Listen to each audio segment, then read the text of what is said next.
पहले time tracker, Asim Munir's de facto military raj day 14। याद दहानी, अगर आपने अभी तक इस YouTube चैनल को सब्सक्राइब नहीं किया तो जरूर कीजिए ताकि आप हमारी आवाज को दूर तक पहुंचाएं। अब चलते हैं आज की अहम खबरों की तरफ। काफी सारी खबरें हैं। आसिम मुनीर की कुर्बतें बिलावल जरदारी के साथ आज बढ़ते हुए नजर आ रही हैं। क्या नून लीग के लिए खतरे की घंटी बजना शुरू हो गई है? उसके साथ ही साथ जनरल फैज हमीद को तुन के रखने की पॉलिसी इतनी दूर क्या चली गई है कि अब फौज एक इदारे के तौर पर भी उसे नुकसान पहुंचे, किसी को कोई परवाह नहीं। इसमें भी बहुत सारी डेवलपमेंट्स हैं, अंदर और बाहर की खबरें हैं, वो भी आपके सामने रखेंगे। और भी काफी सारी खबरें हैं, लेकिन पहले जरा डिटेल से या पूरी तफसील से आपको एक और कहानी आपके सामने रखते हैं, और वो है जो कुछ तुर्कमानिस्तान में शहबाज शरीफ के साथ हुआ।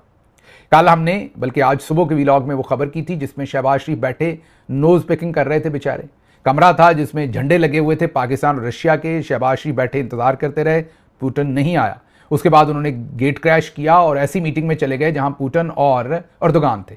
अब हुकूमत कह रही है कि ये ऐसा नहीं था, ये सब कुछ सच नहीं है, इसमें कुछ झूठ था। रशियन टीवी ने, ये जो उनका इंडियन चैप्टर है, उन्होंने ये वीडियो ट्वीट की थी। उसके बाद ये पूरी दुनिया में जंगल में आग की तरह फैल गई और इस पर तबसरे होना शुरू हो गए। चंद घंटों के बाद, चंद नहीं बल्कि काफी सारे घंटों के बाद आरटी ने उस ट्वीट को डिलीट कर दिया। हमारा क्योंकि आपसे प्रॉमिस है कि हम तस्वीर पूरी आपके सामने हमेशा रखते हैं। हम सनसनी और झूठ आपके सामने रखने से गुरेज करते हैं। ऐसा नहीं कि किसी चीज का हुकूमत को फायदा है तो वो हम दबा जाएं, वो झूठ बोल दें और ये ना बताएं आपको कि तस्वीर का दूसरा रुख क्या है। तो ये बताना आपको जरूरी है कि आरटी इंडिया ने उसके बाद वो डिलीट कर दी वीडियो, और साथ एक ट्वीट किया कि ये जो हमने स्टोरी की थी कि शहबाज शरीफ 40 मिनट इंतजार करते रहे, फिर गेट क्रैश करके अर्दोगान और पुतिन की मीटिंग में चले गए, वहां 10 मिनट रहे और 10 मिनट के बाद वहां से भी चले गए। तो इस सारी स्टोरी में सब कुछ बिल्कुल सच सच नहीं था। कुछ चीजें इसमें गलत रिपोर्ट हो गई, कुछ चीजें सम मिस रिप्रेजेंटेशन हो गई। सारी खबर गलत नहीं थी और वो तो नजर भी आ रहा है क्योंकि वीडियो है। ये कोई किसी ने सुनी सुनाई बात तो है नहीं कि शहबाज शरीफ अकेले बैठे इंतजार कर रहे हैं, नोज पिकिंग कर रहे हैं, पीछे झंडे लगे हुए हैं, इसाक डार खड़े हैं, डंटोनक साहब खड़े हैं, बैठे हैं सामने दोनों, इसाक डार और डंटोनक, और शहबाज शरीफ भी बैठे हैं। और फिर वो गेट क्रैश करते हुए भी नजर आ रहा है। जिस मीटिंग में जाते हैं उनको सिक्योरिटी रोकती है। तो अब लग ये रहा है दो वजूहात हैं, या तो कोई छोटी मोटी मिस रिप्रेजेंटेशन ये कि उन्होंने कहा शहबाज शरीफ 10 मिनट अंदर रहे हैं, तो हो सकता है वो 5 मिनट रहे हों, या हो सकता है शहबाज शरीफ ने 40 मिनट इंतजार ना किया हो, 30 मिनट किया हो। लेकिन हमारा तज्जिया ये है कि जो इंडियन जराए हैं, सूतर हैं, जो इंडियन कनेक्शंस हैं शरीफ खानदान के, शायद उन्हें इस्तेमाल करके जो आरटी इंडिया है उससे वीडियो शायद डिलीट करवाई गई हो, या फिर शायद क्योंकि रशियन टीवी का वो चैप्टर है इंडियन, रशिया से रिक्वेस्ट की हो कि ज्यादा ही नदामत हो गई है, इस पर आप जरा इस स्टोरी को डिलीट करवा दें। तो वो स्टोरी तो डिलीट करवा दी, लेकिन उस स्टोरी की जो बाज़गश्त है वो डिलीट नहीं हुई। हमें अपनी इखलाकी जिम्मेदारी लगी कि क्योंकि वो ट्वीट डिलीट हुआ है और उन्होंने आगे एक ट्वीट भी किया है, वो भी हम आपके सामने पूरी तस्वीर रखें। बीबीसी ने इसको कवर किया है। बीबीसी उर्दू ने इस मामले पर वजाहत के लिए पाकिस्तान के दफ्तर खारजा से राब्ता किया तो बताया गया कि यह गलतफहमी थी और आरटी इंडिया ने इसे डिलीट कर दिया है, लेकिन मजीद तफसील नहीं दी कि मुलाकात हुई या नहीं हुई। दूसरी जानब आरटी इंडिया ने भी अपनी पोस्ट, जाहिर है हमने आपको बताया कि डिलीट की, लेकिन जो कुछ रूसी नशरियाती इदारे हैं उन्होंने वज़ीर आज़म शहबाज शरीफ और सदर पुतिन की मुलाकात की मुख्तसर तफसील जारी की। अब तफसील सुने तो आपको सारी बात समझ आ जाएगी। तुर्की के सदर अर्दोगान और रूसी सदर पुतिन की मुलाकात के बाद जो रशियन ऑफिस है उनका, बाकायदा उनका फॉरेन ऑफिस कह लें या उनका प्रेसिडेंशियल जो ऑफिस है, उन्होंने एक बयान में कहा कि दोनों रहनुमाओं ने रूस और तुर्की के दरमियान तावन, तजारत, मईशत, बैरूनी दबाव और यूक्रेन पर तफसीली बातचीत की। इस बयान की आखिरी एक सत्र में लिखा था, ये अब उनका जो ऑफिशियल बयान है रशिया का उसकी बात कर रहे हैं, एक सत्र में लिखा था कि पाकिस्तानी वज़ीर आज़म शहबाज शरीफ भी बाद में इसी मुलाकात में शामिल हो गए, वो जो गेट क्रैश हुआ और 10 मिनट्स। रूसी अखबार कमरसांत ने अपनी रिपोर्टिंग में इस वाक़े का जिक्र कुछ इस तरह से किया कि अर्दोगान की पुतिन से मुलाकात इतनी तवील हो गई कि पाकिस्तानी वज़ीर आज़म शहबाज शरीफ जो बराबर वाले कमरे में इंतजार कर रहे थे वो आधा घंटा तनहा बैठे बैठे थक गए। ये 30 मिनट कह रहे हैं, कल आरटी इंडिया ने 40 मिनट कहा था। वो कह रहे हैं आधा घंटा तनहा बैठे बैठे थक गए। बिलाखिर उन्होंने उठकर दरवाजा खोला और व्लादिमीर पुतिन और रजब तैयब अर्दोगान की मुलाकात में शामिल हो गए। ये रूसी अखबार कमरसांत जो है वो ये लिख रहा है। एक और रूसी अखबार MKRU की खबर में भी इस मुलाकात का मुख्तसर जिक्र आया कि तुर्की और रूस के सदूर के दरमियान मुलाकात में पाकिस्तानी वज़ीर आज़म भी शामिल हो गए और इस मुलाकात में खत्ते की सिक्योरिटी के मामलात और तुर्की के बतौर सालिस किरदार पर बातचीत हुई। ताहम BBC कहता है कि पाकिस्तान की जानिब से ताहाल इस मुश्तरका मुलाकात के बाद कोई बयान जारी नहीं किया गया। अगर वाकई मुलाकात हुई होती ऑफिशियली तो जाहिर है पाकिस्तान का फॉरेन ऑफिस या प्राइम मिनिस्टर ऑफिस उस मुलाकात के कोई मिनट्स, कोई मंदरजात शाया करता कि दोनों सरबराहों के दरमियान जो मुलाकात हुई उसमें ये बात तय हुई। पाकिस्तानी प्राइम मिनिस्टर ऑफिस और फॉरेन ऑफिस दोनों घटाघट पानी के साथ ये खबर पी गए। इसको इन्होंने किसी को कुछ बताया ही नहीं क्योंकि ह्यूज एम्बैरेसमेंट कॉज हुई। अब ज़रा आगे चलते हैं। ये तो आपको तस्वीर का पूरा रुख बताना था और बताना ज़रूरी था तो आपके सामने रखा। अब अगली खबर, ये तस्वीर है जो हेड ऑफ स्टेट्स वहाँ आए हुए थे। आप सबको जो भी आप में से पहले 5 सेकंड में शहबाज शरीफ को ढूंढ लेगा, चले 10 सेकंड दे देते हैं आपको, हम स्क्रीन पर ये तस्वीर रखते हैं, जो भी ढूंढ लेगा उसको हम किसी ना किसी तरह से कोई ना कोई अवार्ड देंगे। कोशिश करेंगे, आपने कमेंट्स में बताना है सच्ची सच्ची कि आपने ढूंढ लिया था पहले 10 सेकंड में। ढूंढो तो मान जाए, मेरा नहीं ख्याल कि आप किसी भी सूरत उनको ढूंढ पाएंगे, लेकिन चलें अब आपको बता देते हैं कि वो पीछे खड़े हैं। मेरा ख्याल सदर पुतिन और वो जो लोग खड़े हैं उनके पीछे कहीं देखें तो आपको हल्की सी शहबाज शरीफ साहब का जो है वो माथे की ये वाली साइड, एक साइड बेचारे की नज़र आती है उनको। हालांकि इंटरनेशनली ये ख्याल किया जाता है कि अगर किसी का कद छोटा हो तो उसको अगली लाइन में खड़ा कर दिया जाता है, जिसका लंबा हो उसे पीछे, ताकि वो नज़र आए। लेकिन अब हालात ये हैं कि इस तस्वीर में भी शहबाज शरीफ साहब को कहीं ना कहीं ढूंढने की कोशिश की जा रही है और वो मिल नहीं रहे। अब चलते हैं अगली खबर की तरफ और अगली खबर है पाकिस्तान तहरीक इंसाफ की सियासी कमेटी। आप सबको पता है कि पाकिस्तान तहरीक इंसाफ की नई सियासी कमेटी बनी है, उस पर तरह तरह के तबसरे हो रहे हैं। हम उन तमाम तबसरों में तो नहीं जाएंगे। अच्छा हुआ ये कमेटी बनाई गई क्योंकि पिछली कमेटी जो है वो रिडंडेंट हो चुकी थी, कोई उसमें ख़ास फैसला साजी नहीं हो रही थी और आप सब ने ये देख भी रखा है। तो हम मुबारकबाद देते हैं और उम्मीद करते हैं कि ये जो नई कमेटी है ये वाकई वाइब्रेंट फैसले करेगी, जिससे इमरान खान साहब की रिहाई और पाकिस्तान तहरीक इंसाफ जिन मसाइल से दो चार है उसमें कोई राहत की खबर, कोई ऐसी डायरेक्शन आवाम को नज़र आएगी कि जो ऊपर बैठी लीडरशिप है वो हकीकी कोशिश कर रही है कि इमरान खान साहब को जल्द अज जल्द जेल से बाहर निकाला जाए। अब मेरी हद तक कई लोग पूछ रहे हैं कि आप कमेटी में नहीं हैं, तो आपको याद करना पड़ेगा इसी व्लॉग पर आज से 10 महीने पहले मैं पब्लिकली ऐलान कर चुका हूं कि जब तक इमरान खान साहब जेल से रिहा होकर नहीं आते मैं कोई कमेटी नहीं खेलूंगा, बल्कि कबड्डी खेलूंगा। आपको याद होगा मैंने ये ऐलान यहाँ से भी किया था, फिर ट्विटर पर भी किया था और पार्टी के अंदर भी सेक्रेटरी जनरल साहब जो कि बहुत उम्दा काम कर रहे हैं, कोशां हैं दिन रात अपनी तरफ से, चेयरमैन गौहर साहब और पूरी कमेटी जो है उनको ये बार बार उनके सामने कई डिफरेंट मौक़ों पर ये इजहार कर चुका हूँ कि मैं अब मज़ीद किसी भी किस्म की कमेटी में नहीं आना चाहता।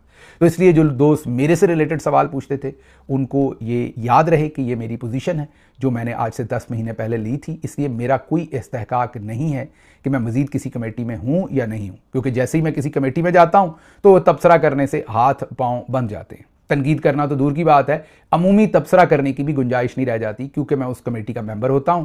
अगर उसी कमेटी के किसी फैसले पर या कोई अंदर की इंफॉर्मेशन आए उसके ऊपर यहां पर हल्का सा कमेंट भी करता हूं तो पढ़ रौले जाते हैं। इसलिए ये बहुत ज़रूरी था मेरे लिए कि मेरे हाथ पाँव ना बंधे और मैं खुलकर खेल सकूँ। और मौजूदा जो सूरत हाल है उसमें पहले ही कई तरह से हाथ और पांव बंधे हुए हैं। मसलन ये कमेंट देखिए, ये पाकिस्तान से मुझे पिछले 2-3 दिन से बहुत ज़्यादा शिकायत आ रही। अगर आप हमारी व्लॉग की व्यूअरशिप देखें, बाकी तमाम व्लॉग्स की व्यूअरशिप देखें जितने भी दूसरे दोस्त सारे कर रहे हैं, तो आपको एक वाज़े डिफरेंस नज़र नहीं आएगा, बल्कि एक ही स्टैंडर्ड आपको व्यूअरशिप नज़र आएगी। मैं पिछले 4-5 दिन की बात कर रहा हूँ। अगर आप हमारा व्लॉग देखेंगे तो उसमें कम से कम 25% डिप आपको नज़र आएगा व्यूअरशिप में। उसकी वजह यह है कि आप कमेंट सेक्शन में जाएं तो बहुत सारे लोग बता रहे हैं कि व्लॉग खुलता ही नहीं है। खुसूसी किस्म के जो है वो मेहरबानियाँ हमारे ऊपर फायरवॉल वगैरह लगाकर की हुई हैं। बाकी भी आपको पता ही है जो हम पर मेहरबानियाँ हैं। तो ऐसी सूरत हाल में अगर हम कमेटी भी खेलेंगे तो मामलात ख़राब हो जाएंगे। तो मेरी हद तक ना मेरा इस्तेहकाक है ना मजरू हुआ है, क्योंकि मैं अपना फ़ैसला 10 महीने पहले पब्लिकली भी और पार्टी के आला तरीन ऑफिशल्स को भी बाकायदा तौर पर बता चुका हूँ, अपने फ़ैसले का ऐलान कर चुका हूँ कि मैं खान साहब की रिहाई तक किसी भी कमेटी का हिस्सा नहीं बनना चाहता।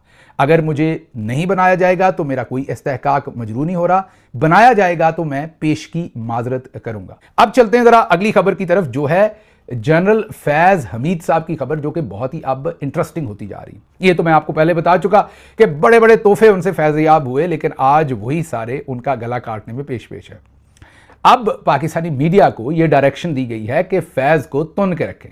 फैज़ को खंगाल के रख दें, जो मर्जी बोलें फैज़ के खिलाफ आपको इजाज़त है। अमूमी तौर पर आपको पता है कि मिलिट्री अफेयर्स पर तो अब पाकिस्तानी जो फौजी जर्नल्स हैं उन्होंने बताया हुआ है कि सिर्फ यही तज्जिया निगार लेने, आगे पीछे बात नहीं। अब फैज़ हमीद पर कहा गया खुल के खेलें, फैज़ हमीद को बिल्कुल ठोक के रख दें जैसे आपका दिल करता है, एक्सपोज करके रख दें, फैज़ हमीद को बिल्कुल उड़ा के रख दें। तो अब आप देखेंगे पाकिस्तानी टीवी चैनल्स आज से या कल जो गुजरा है उससे आप देखेंगे फैज़ हमीद पर बहुत तबसरे होंगे। नई खबर आई है कि सनाउल्लाह ज़हरी भी अब हमारा भाई है, मतलब हमारा नहीं, मतलब कि आसिम मुनीर साहब का।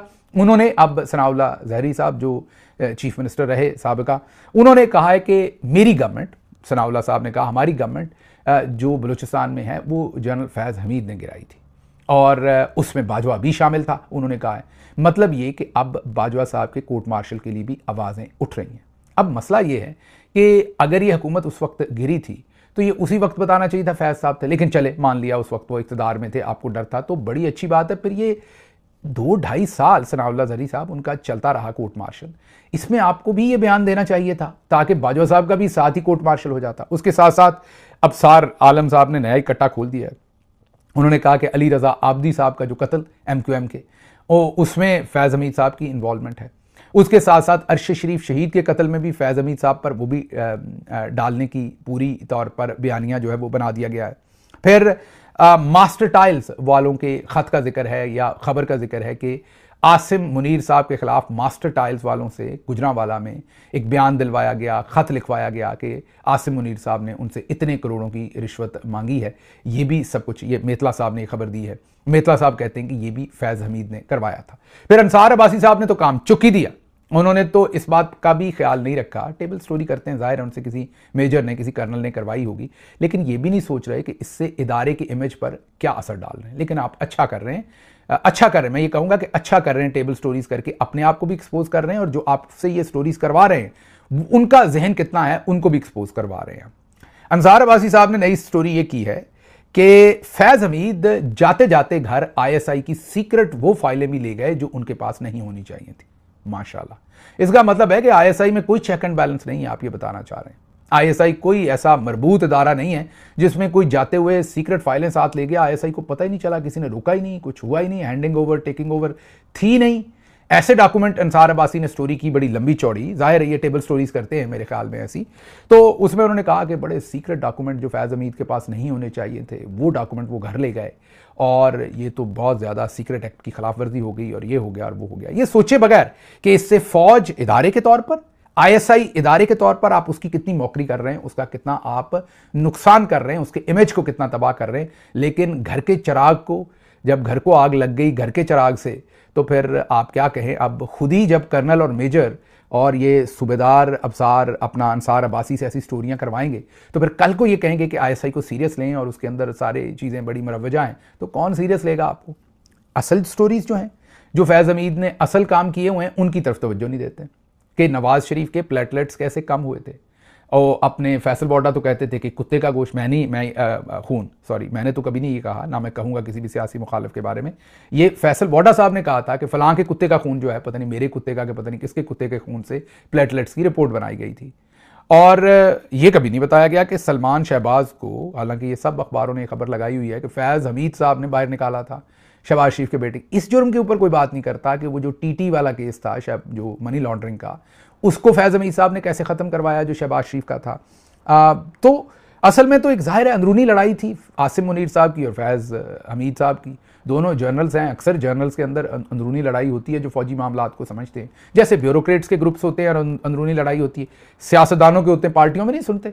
कई लोग आपको बताएंगे कि शहबाज गिल से बुरा बंदा है ही कोई नहीं, कई कहेंगे अच्छा बंदा है। तो जैसे पार्टी के अंदर लोगों के कॉन्फ्लिक्ट्स होते हैं, ऐसे ही ब्यूरोक्रेसी में है, ऐसे ही फौज के अंदर भी होते हैं, कोर कमांडर्स के या इवन उससे नीचे भी। और वजूहात क्या होती हैं कि मैंने चीफ बनना है, मैंने चीफ बनना है, मैंने DGI बनना है, मैंने DGMO बनना है, मैंने फलां बनना है। तो जाहिर है प्राइम और प्राइज पोस्टिंग्स जो वहाँ हैं उसके लिए हर एक कोशिश करता है। तो ये जो अंदरूनी कॉन्फ्लिक्ट है वो अब खुल के इतना बाहर आ गया है कि उसमें इदारे का नुकसान हो रहा है कि नहीं, इस पर भी तवज्जो नहीं है। अगली खबर की तरफ आ जाइए जी। नेशनल गेम्स का इख्तिताम, फील्ड मार्शल साहब पहुंचे हैं नेशनल गेम्स के इख्तिताम पर और उन्होंने उन गेम्स के इख्तिताम का ऐलान किया। वहाँ बिलावल जरदारी, मुराद अली शाह भी मौजूद थे। बिलावल जरदारी ने आर्मी चीफ को सिंधी अजरक और टोपी पहनाई उसके साथ साथ उन्होंने कहा कि फील्ड मार्शल साहब, आपकी क़यादत और खिदमात कौम की ताकत और इत्तेहाद की अलामत है। उन्होंने फिर यह भी कहा कि फील्ड मार्शल की लीडरशिप में जो पाकिस्तानी फ़ौज है उन्होंने इंडिया को हरा दिया, इंडिया पर फतह हासिल की। तो बिल्कुल उन्होंने मुकम्मल, जिस तरह शहबाज शरीफ पॉलिश मारते हैं, आज का दिन था बिलावल जरदारी की तरफ से पॉलिश मारने का। उन्होंने अपने माजरत, आप में से कई बहुत सारे, मैं भी भुट्टो साहब के साथ, क्योंकि बाद में ज़्यादती हुई और उन्हें फांसी लगाई गई और उनके साथ जुल्म किया उस वक्त के डिक्टेटर ज़ियाउल हक ने, जिस पर मैं भरपूर उनके साथ हूँ। लेकिन उससे पहले के जो दोनों डिक्टेटर थे, अयूब खान और याया खान, दोनों आर्मी चीफ्स जो थे, भुट्टो साहब उनके हाथ की घड़ी थे। तो आज बिलावल साहब ने वो याद भी ताज़ा की, जैसे भुट्टो साहब उस वक्त उनकी तारीफ़ें करते थे, आज बिलावल जो है वो आसिम मुनीर साहब की वैसे तारीफ़ें कर रहे थे। और ऐसे ही लग रहा था कि जैसे अर्दली नया बनने के लिए कोई बिल्कुल जान की बाजी लगाने को तैयार है। दूसरी तरफ आसिम मुनीर साहब ने कहा कि पाकिस्तान या पाकिस्तानी फ़ौज अंदरूनी बैरूनी चैलेंजेस, दुश्मन की हाइब्रिड मुहिम, इंतहा पसंद नज़रियात, कौमी इस्तेहकाम को नुकसान पहुँचाने और तकसीम पैदा करने वाले अनासर से निपटने के लिए तैयार है। फील्ड मार्शल आसिम मुनीर का गुजरांवाला और सियालकोट गैरिजन्स का दौरा। कौमी इस्तेहकाम को नुकसान पहुँचाने वाली तकसीम पसंद कुव्वतों के लिए मुकम्मल तैयार है। और उन्होंने वहाँ से कहा कि जो भी ऐसे नज़रियात रखते हैं जो इंतहा पसंद हैं और कौमी इस्तेहकाम को नुकसान पहुँचाने वाली कुव्वतें हैं, उनके ख़िलाफ़ हम बिल्कुल पुरज़म हैं, हम ठोक के रख देंगे। तो अगली खबर आपको बताते हैं कि आसिम मुनीर साहब किसको ठोक के रख रहे हैं। शाह महमूद कुरैशी 2.5 साल से जेल के अंदर हैं। बिल्कुल भी वो पाकिस्तान को अदम इस्तेहकाम नहीं देना चाहते। शाह महमूद कुरैशी की सियासत कभी भी ऐसी नहीं रही कि वो पाकिस्तान को नुकसान देना चाहते हों, इवन पाकिस्तानी फ़ौज से कोई कॉन्फ्लिक्ट करना चाहते हों। सबको पता है सुलह जो आदमी है। लेकिन आसिम मुनीर साहब की जो पॉलिसी है वो उनको भी ठोक के रखने की है। और इसी वजह से शाह महमूद कुरैशी साहब की ज़मानत की दरखास्तों पर आज फिर रिकॉर्ड पेश ना हो सका। समाअत अब 19 दिसंबर तक मुलतवी हो गई है।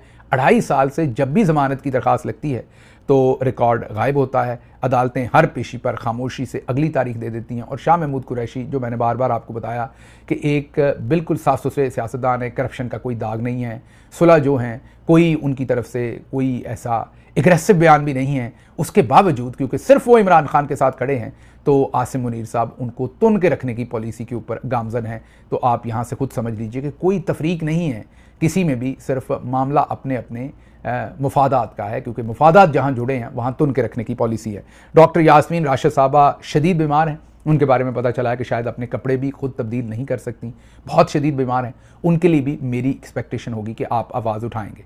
पता चला है कि अपना की जो मौजूदा लीडरशिप है और लोग हैं वो लाहौर में इकट्ठे हो रहे हैं और वहाँ पर जो विंटर का उनका एक आप सेमिनार कहिए या गैदरिंग कहिए या एक नशस्त कहिए, वो लाहौर में हर साल ही होती है। तो इस बार भी हो रही है शायद लाहौर में या पाकिस्तान में। तो मेरी एक्सपेक्टेशन होगी कि जो अपना की मौजूदा लीडरशिप, उम्मीद तो मुझे नहीं है क्योंकि जो वहाँ की मरीम नवाज़ हैं वो तो बिल्कुल ही जनरल्स के साथ ऐसे हैंड ग्लव हुए हैं कि जैसे लगता है कि उन्होंने भी वहीं प्रैक्टिस करनी है। अगर उन्होंने इतनी ज़्यादा चापलूसी ना की तो कहीं उनके जो